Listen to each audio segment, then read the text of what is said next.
Great. Originates. Originates. Okay. So feel free to leave your audio on if you like. There's not so many of us, so probably won't disturb it. If it gets to the point where you can't hear me, then maybe we need to cut out some of the audio, but otherwise keep it on.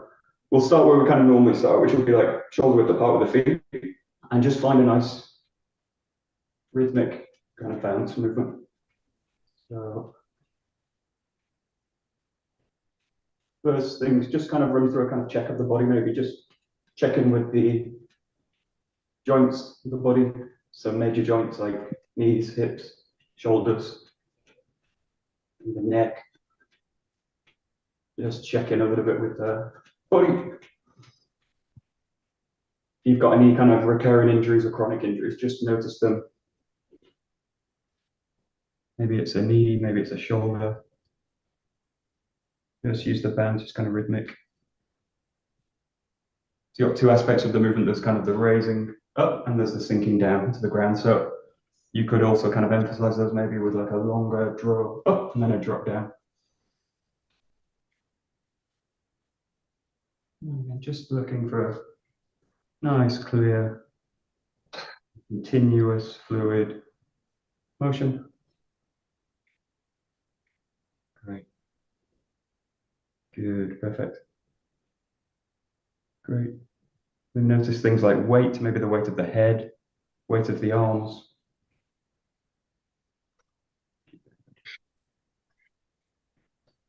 Perfect. Very nice, good. So one thing we'll look at a lot today, we'll kind of keep going back to is also the breath. So in terms of flowing and in terms of working the fascia, which we're going to a little bit as we go. Think about the breath, or just notice the breath and notice how it's kind of operating or not operating. Maybe it might be that I'm kind of holding the breath as I do this. So maybe just notice the breath. Maybe play with it a little bit in terms of breathing in and breathing out if you drop. Just play with it, notice it. Great. So the last workshop we did focused on breath work. We won't do that specifically, but again, it's going to be kind of interlinked with a lot of the work that we're doing in terms of fascial connection in the body, noticing fascia in the body or working fascia in the body. Okay. Great. Great.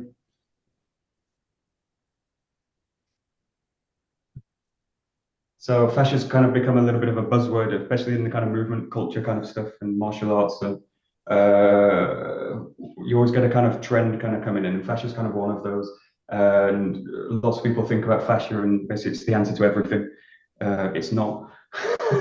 Muscles are so important, bones are so important, structure is important. What fascia is, and the more we kind of look into fascia, it's really kind of three levels of it. There's what's called like the superficial fascia.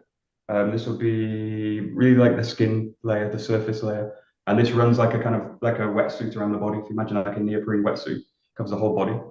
That's like your superficial fascia. So that's where a lot of your sensation is as well in terms of body, temperature, movement, all those kind of things. Next level of that is what we call like the deep fascial level. This is the one that kind of surrounds your muscles. So it's the one that kind of wraps around muscles, bones, organs. It's deeper in the body, so it's not surface level, it's kind of running through the body. If you have pains in the body, this might be actually what's where you're getting the pain sensations of the body, so pulling of the fascia. Or maybe if you've had a scar in that area and you've got a rip or a tear in the fascia and it's knitted back together, maybe that causes kind of problems and irritation in the body. And maybe that's one idea of where we think pain or some aspects of pain are kind of located in the body. That fascia is also kind of responsible for firing movements, and it's useful for power generation in terms of movement. The third level, which is a little bit, it goes deeper, is what would we call the visceral layer of the fascia. That's going into your internal organs, basically reps within. So what started first as like fascia would be like the thing that would be thrown away after a dissection. That's a superficial fascia. The more you kind of look into it, the more it kind of passes through every part of the body actually. So it's a really kind of deeply embedded within the body. Again, if it gets damaged or it gets pulled or it gets tight, that's probably where kind of pain sensations are in the body. So we'll just look at a few in that case. Just play with maybe the arms now. Just a very simple one, which is like a razor. And don't do this. We'll do everything with a kind of ease in this one. So no kind of excess force. So I'm not kind of pushing up and stretching. Just think about lengthening up. And two directions: the fingers reaching up and the feet reaching down to the ground. So you've got a huge two big parts of the fascial system are the feet, the plantar fascia, right at on the base of the foot, and at the palm of the hand. You've got a lot of fascial network here. So just play as if you kind of got a something kind of pressing you down, and just think about maybe just reaching it up. Yeah, so a little bit of compression through the body, and just think about the kind of maximum length I can get the body. If your arms start to ache at any point, obviously just release them, shake them out a little bit, but try and feel there's a kind of lengthening of the body. And again, that feeling of stretching, that sensation of stretching, pulling, that's the fascia kind of coming online. It might also be the muscle, obviously, but again, because the fascia is so intertwined with everything, it's difficult to kind of separate it, which is why kind of, again, fascia as a buzzword is not so useful. And all the kind of Chinese systems, ancient systems, yoga systems, they knew about all this and they worked it. But it was worked as a kind of holistic kind of idea. So having said that, think about now if you've got that stretch, what I want to think about is just kind of bowing the body. So it's just the front and back, bowing forwards, and then bowing backwards. Just take it nice and easy because we're not really warmed up the spine, unless you have warmed up already or you feel quite loose. So just be careful as you go into the back bend. But think again specifically, I kind of keep coming back to this, don't put any effort into it in terms of you're not trying to pull the body tight. You're just trying to use the motion to open the body up, and actually in this case kind of draw the fascia a little bit tighter. So useful to think about bands in this case. If you basically take two ends of the band and you kind of just gently kind of tease them apart, and then this is a bit difficult to show, but what you're doing now with this one is once you've got that, you're looking to basically bow and bend it. Yeah, so you're bowing and bending from the periphery of the body, or those two parts of the fascial chain, the hands and the feet, and you're using now the core of the body, the hips, the pelvis, just to kind of switch forward and backwards. So just play with a little bit, feel it. You might notice things like balance come up as well. Huge part of fascial work is in the balance as well. Might be where my sensations of the kind of being out of balance are as well, maybe. Good. Okay, great. So key part of the fascial chain is actually the head. So you've got a huge amount of fascial work going on around the head. Lots of your systems, particularly the lymph system as well. If you know anything about the lymphatic system, you've got a huge amount in this area, kind of around the neck area, the jaw. The fascial chain in this case, if you're looking at the back chain of the body, is going to go from the scalp or the forehead all the way over the top of the head. So it's going to kind of wrap around the back. So noticing things as you do this and play with this, maybe things like pushing the head down, pushing the head back as you do this move. So very simple one, like if I go here and then I do this, then I kind of start to split the chain in a sense. So if you think about, just include the head in this case. And again, you've got a huge amount of fascia. It's actually wrapping across one chain of the body is going to wrap across the forehead, through the scalp, and then back down the neck. You've got a lot of kind of fascial connection there. And again, things like walking while looking at a phone, or these kind of actions we do quite a lot, or what we call it being distracted, or being out of structure. And maybe let's play with this a little bit. The other part of this is the neck. So you've got a huge part of fascial system here. It's like a web across the neck. So just play with this. It's a bit of a strange one, sometimes called the ugliest stretch in the world, which is to pull the chin up and then do it like this. Yeah, so you pull all this area tight. So we had a funny example. I won't name anybody, but they trained very, very much like this side of the neck. And it's a musical instrument, and it's when they do this, they could only actually engage this side of the fascial connection in the body. And then you also get a counterbalance where you get a lot of tightness in the neck here. So if you think about this area as you go in, again, maybe it's just looking up, maybe it's just slightly drawing the chin back. And then you pull what I call like the Wallace and Gromit phase. You do like this, and you pull all this area up. You're talking about Preston before, so you reminded me of Wallace and Gromit, famous Prestonian Nick Puck. So you pull like a grinning coast. And if you can't feel it, you can use the camera as well if you can see yourself. But you should be able to kind of pull this area quite tight, actually. There's also a famous woman in English soap, Coronation Street. She was called Deirdre, and they called it the Deirdre neck because when she got angry, she used all this network of the neck used to kind of switch and fire. And you knew when she was angry as an actor because she would do this. Okay, you feel that there? Yeah, good. That's it.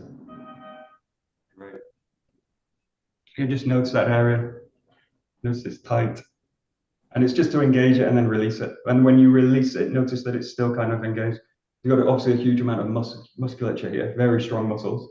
So your jawbone, the muscle in the jaw, it's one of the strongest bones in the body, strongest muscles in the body. So used for chewing, grinding, all those kind of things.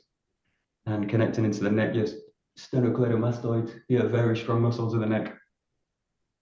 Yeah. So maybe just play now with, if we go into like a rotation work, and just make it light. First thing, if you just think about the central axis of the body, we'll go into a little bit of torsion work, which goes into, again, just spiral work, torsion, all this kind of stuff. Just take 2 points on the body, which will be like the sternum, and then the center of the body, just below your belly button, really, a couple of inches below. And then just play with, just go into rotation here. So very simple. You think about the nose, the tip of the nose, the sternum and the belly button, just kind of following one line. If you notice any problems in the lower body, the knees are a bit tight or hips feel a bit tight, just adjust the movement a little bit. Ideally, we'll do this kind of just with the knees releasing and just going into torsion. Right, and just playing with it again, just notice how much you can kind of rotate around, look around different places maybe. But again, try and just be guided by one line. So if you think about the central axis of the body. Again, and in terms of creating length through the structure, just maybe play with also a little bit of lengthening up and then going into the rotation. Yeah, so that might also be useful to work with the breath. So maybe it's like a breath in, and then maybe it's a breath out as you rotate through. And then come back to center. Allow yourself each time with this one. So just come back to center, just notice get the structure and the alignment of the body again. And then take a nice deep breath in, maybe. And then let it release. And just take it again, just into a very light, kind of neutral rotation through the core. And maybe the sensations that you're noticing, like lengthening or pulling or tightening, or maybe that's kind of located in the fascia. So just, again, if you look at those 3 layers that we looked at, will be like the superficial layer around the skin, your deep layer, hello cat. The deep layer is going around your musculature, and then your visceral layer, which will be based in your internal organs. So particularly as you go into torsion work, you might start to feel maybe the internal organs. And if you start to torsion this, when we go to the next one, you might start to feel or get a lot of sensation in that area. So notice it, maybe work the breath a little bit. The other thing we're going to look at is the idea of flow, and I'll go into that a little bit later, but that's basically what we'll look at today in terms of ease of motion. This is a kind of a flow theory, but it's a very nice one, being lost in the flow. We'll go into that a little bit later, but in terms of just think about fluidity through the movement. So we'll do most of the stuff, although there will be a little bit of static work, stillness. Most of the stuff we'll look at is going to be on a kind of very light, kind of fluid flowing level. Right. Good. Good. Okay. And then we'll just go to one thing. So I want just play with this a little bit, which will be like drawing the hands out, similar as we did before. So if you think about reaching up with the hands, now reaching to the side, and just think again about maybe it's just a little bit like drawing the hand open, and think about spreading the webs of the hands and the fingers here. And maybe it's a little bit of like a gentle draw back towards the ears in this case. So do that very gently. And again, a little bit of the sensation like there's a wall coming in. There's a great scene from a film, Samson, where the pillars of the temple have been dropped onto him, and he's trying to pull them apart and keep them from falling. So it's this just very gentle sensation of pressure out. And you could think of this in two ways. You can work the fascial chain from the periphery and kind of spread it, or you could think about working from the core. So in this case, think about maybe the sternum, the shoulder blades, the lats, and then kind of spreading out and down towards the hands. And just play with maybe like a pulse. So maybe just a kind of gentle pulse out. Other things you could play with are maybe like a little bit of pull, one way and the other.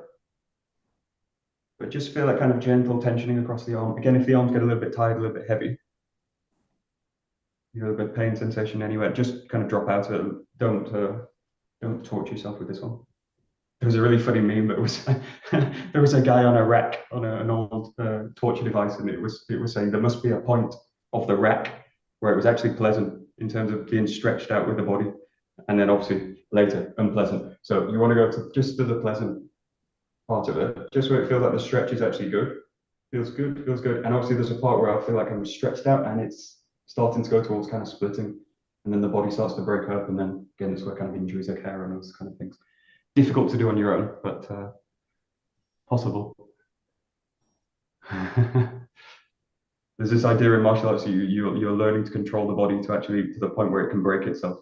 And if you see some incredible martial arts masters, they're on that kind of level, and then the control is able to not injure the body, not injure other people's bodies.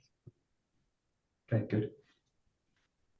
Okay, and then just play a very simple one, just really in the shoulders. And you can do this different positions with the hand. You could have the palms out this way, you could have the palms down. Just play within the shoulders. Okay, so just play within, sometimes you get this movement from, lots of physiotherapists do this movement now. It's a very healthy movement for the shoulder, but just play within that range. So it's a kind of opening, closing the shoulder. Notice again, the head maybe starts to want to turn, just follow it. We'll go into a little bit of torsion work with the core. Again, just noticing restrictions maybe in the shoulder, or again, feelings in the body, sensations. Make it easy, make it light, make it kind of fluid. One of the major problems in our style, we're all in our style, so nobody's from external. Very rigid, tendencies to create very rigid structures in the body, particularly working a lot of Kihon work. Big danger in the style, actually, huge problem for us. Yeah, so Kihon's not really about being held. It's about stability and balance and being able to move from stillness. So maybe we'll look at that as a kind of an idea, because it tends to be an issue. Great. And then we go to the next one, which is just going to introduce a gentle torsion. Keep the idea of the center line of the body. So the nose, the tip of the nose, the belly button, the sternum. And also you can think about the tailbone at the back. So actually, maybe this is a nice one. If you think about just taking the hand onto the back of the tailbone and then just onto the sternum. And now play with a little bit again, going back into torsion. Yeah. Think about the front side and the back side. So I'm going to go like tailbone on the back hand, sternum, the front, and just feel that space between them. So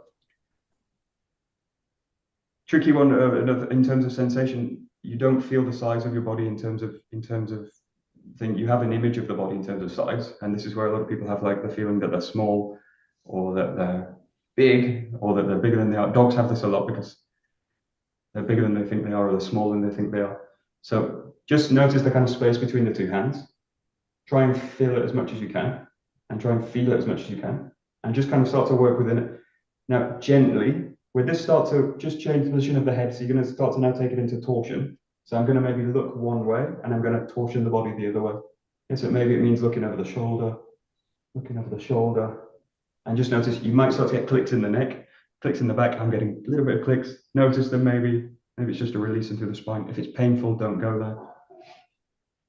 But again, just start to maybe look at torsion movements.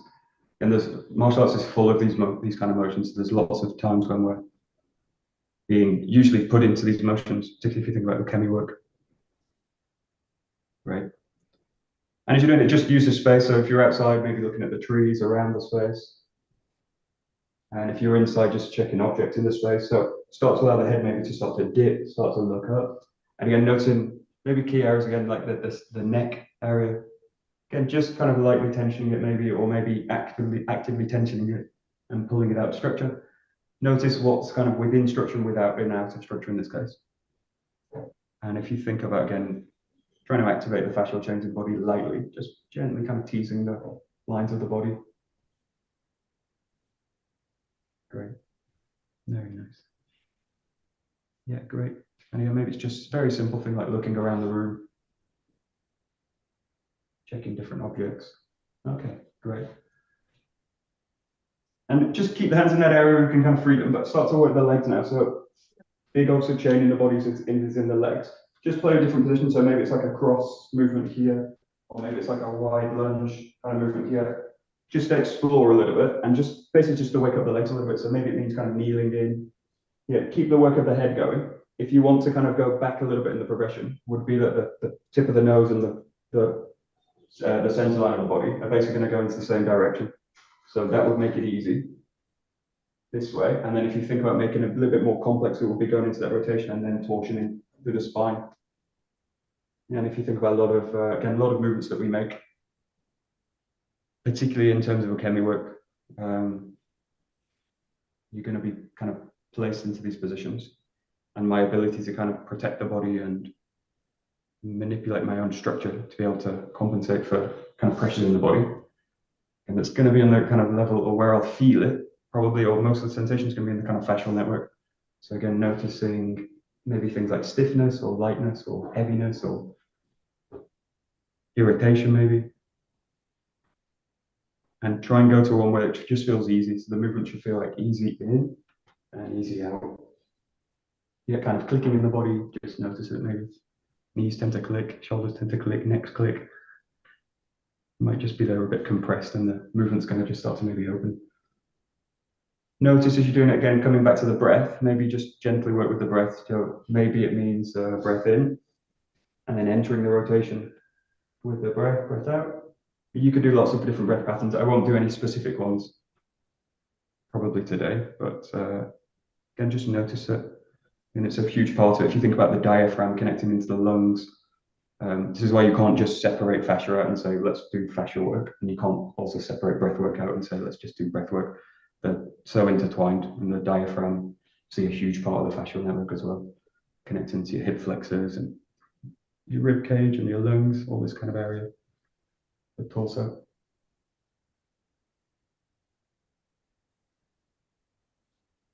So I actually like the Japanese method, which is basically just to totally get the idea that the body and mind aren't separate. The whole thing works as well.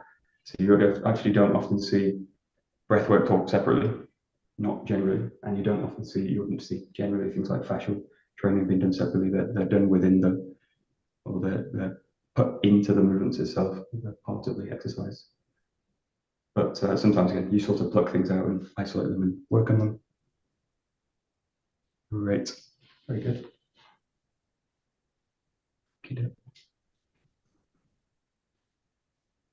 Very nice. Okay, we'll just bring the hands in now so people start to play with the hands. Just play with maybe very simple movements like reaching, pulling, pushing, pointing, so different kind of gestures. And again, with the whole body now, with the breath, just think about maybe very simple motions. And again, if I've got lots of objects in the space, which I do, as you probably do as well, just play maybe with different ways.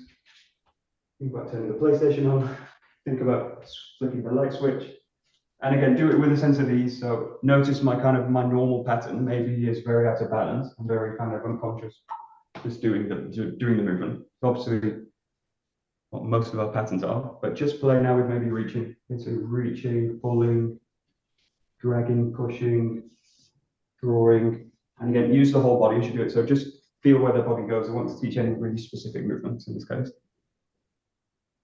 You might get striking starts to come up. If you want to go like Aikido specific, maybe lots of Kokyu work starts to come in. Things like Taina Henko. Yeah, but just allow the body to play a little bit free from some of the ideas that we have kind of fixed in. And we tend to get stuck in patterns, which are useful to go in deep to movements, but just feel a little bit where the body wants to go as well. And if you feel a little bit warm, might be like back bends. If you've got a soft ground, or actually hard ground is also good, you can maybe play with coming down to the ground. Yeah. So you can do this exercise on the floor in the same way. A little bit more challenging, maybe. Gives a little bit more opportunities. Yeah, nice. Oh, that's good. So yeah, good. Yeah, good.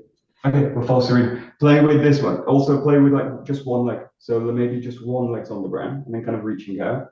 Maybe one leg. So let's start to think about changing the body. The first one, actually this is a specific movement, but you can play with this anyway. Think about the hand and the foot, one side, and think about them just reaching away from each other. So you get this a lot in maybe kind of yoga poses. But just think about kind of maybe this kind of motion coming down.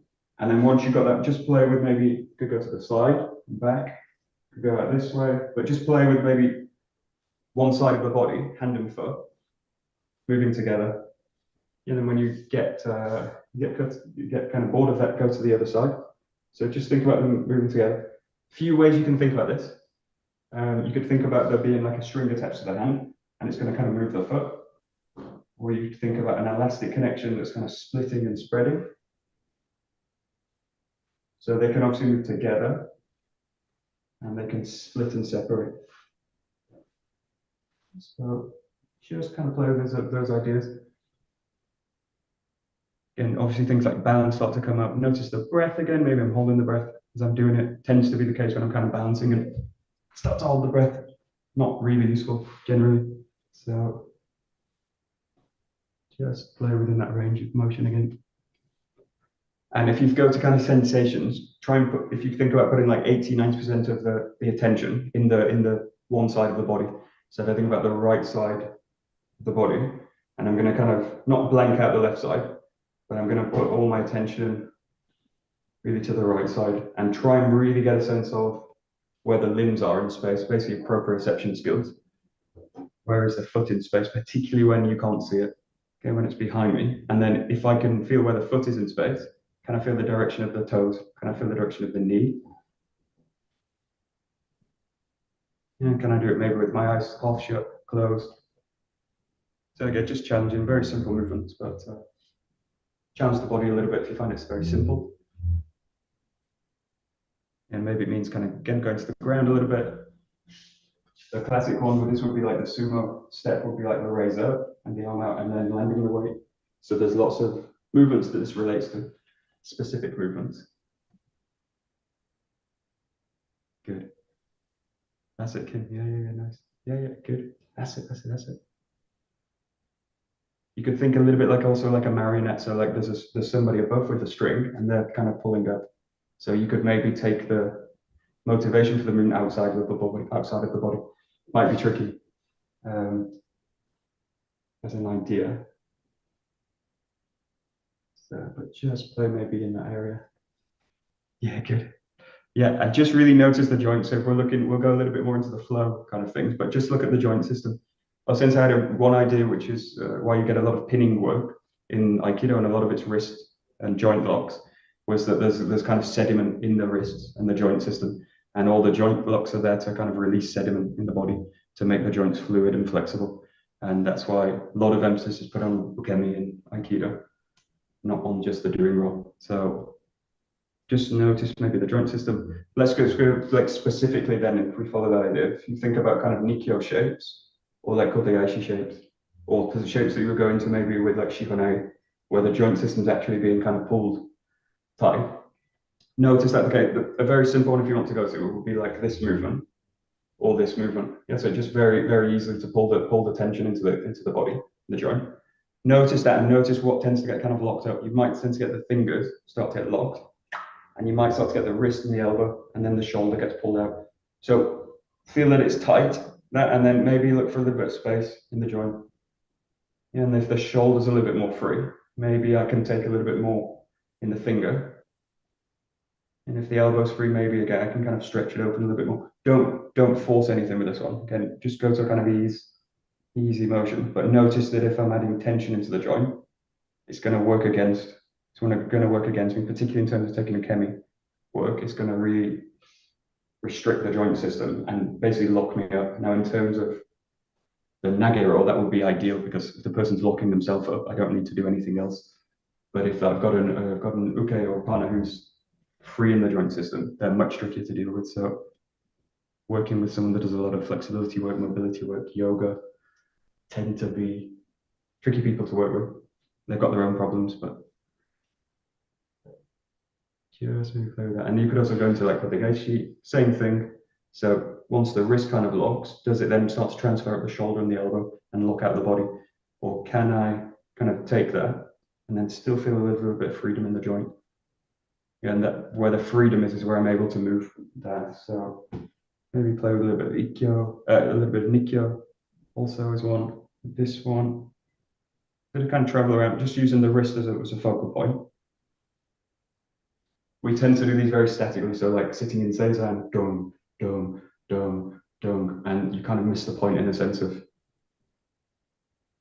and it's really to kind of interact with the joint system here, and then you notice where the restrictions are in the joint and freedom. So like most of the pins that you see in Aikido are actually non-functional pins. I mean, if you were to look at them from a Brazilian Jiu-Jitsu perspective, almost impossible to pin someone to the ground like this. So actually they have maybe serve a different function, which is to release the joint system actually. So that they could be used for pinning, and the old ways of pinning would actually not be a pin. They would be to put the person in the ground and stab them with a tanto. So they're actually designed for weapon combat. So the origin of them isn't actually probably not in terms of restricting someone's movement with just the empty hand. Maybe it's something else.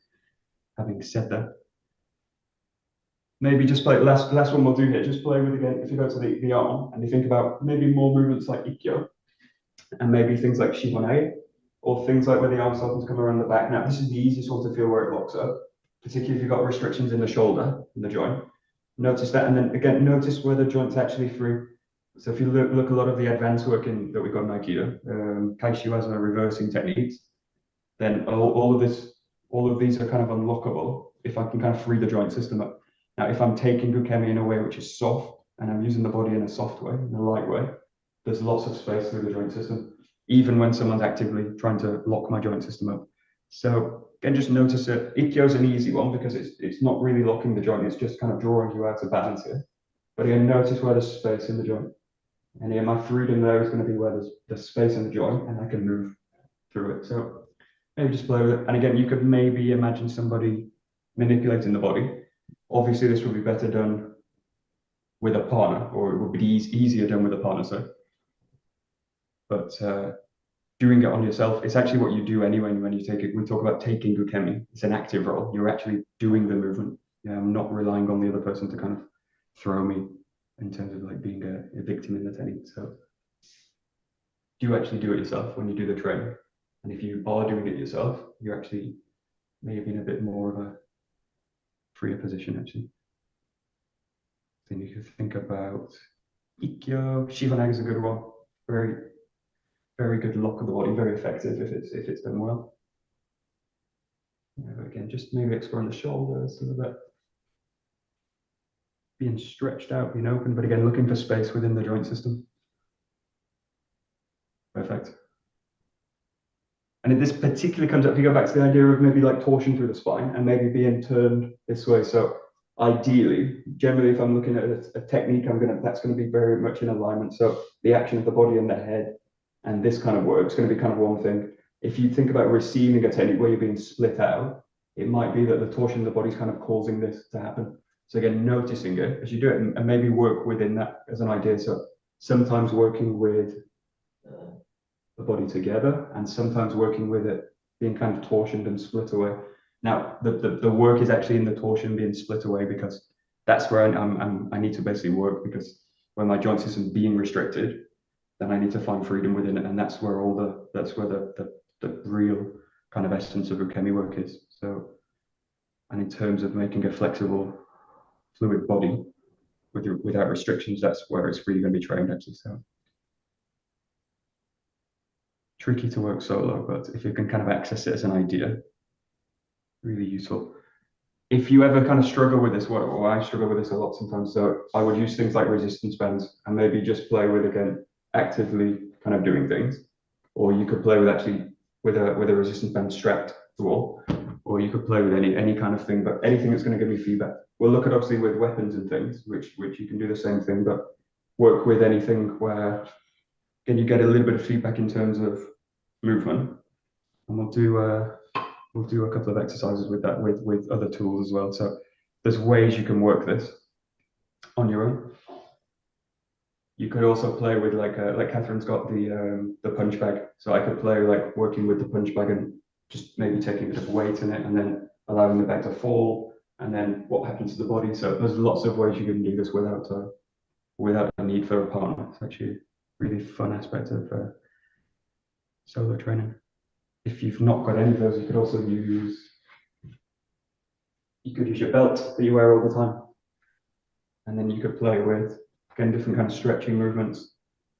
Yeah, and working this. You could play with it with the foot, and then just kind of working it. So there's lots of kind of experimentation that you can do with this, and you'll find other ways as well. You'll find your own ways to kind of work with it. But in particular, if you struggle with this in terms of doing it on your own solo, just use different tools to do it. It's what we do with the weapons as well, but very good. Okay, great.